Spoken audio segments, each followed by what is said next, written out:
Actually, he's very fair. I've never found him to be very biased. I've found him to be very impartial. So he says the race is tight within 2 points in all 7 critical battlegrounds. Harris barely wins if the result matches the polls. So if the polls are correct, Harris wins, but barely. But Trump crushes Harris and wins all key states with a 2020 like poll miss. So if the polling misses like it did in 2020, now people don't like to discuss the polling miss of 2020 because they just remember, oh, polls showed Biden was going to win and Biden won. Well, it was more than that. Polls showed Biden winning by crazy numbers, and he didn't win by crazy numbers. He won very narrowly.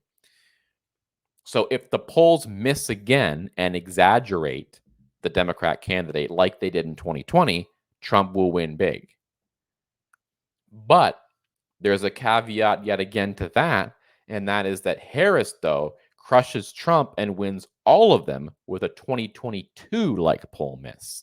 So remember, 2022, we heard about a red wave. Republicans were going to win big. All the big issue was inflation.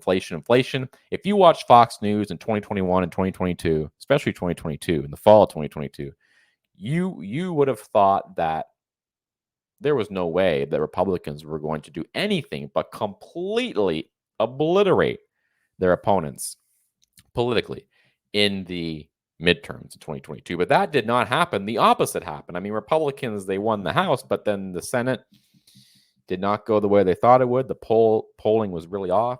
So people have to take into account, and myself included, because I'm always thinking, well, 2020, the polls really got it really wrong, and they were really overestimating how well the Democrats would do. Well, in 2022, which is closer, it's only 2 years away, it was actually the opposite.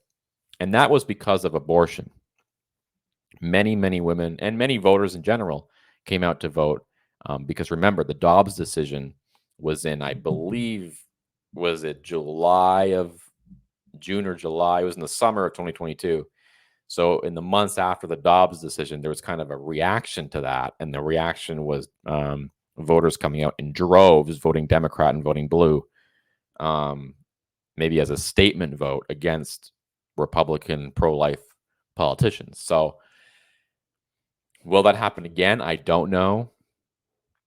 If the polling misses like 2020. Now, something that the Trump camp should keep in mind, and something that should give them some peace of mind, is that 2020 was really about COVID. And people were really not happy with how they viewed Trump handling COVID. Now, there were a lot of people who also wanted the country opened up, and Trump shifted to talking about that more.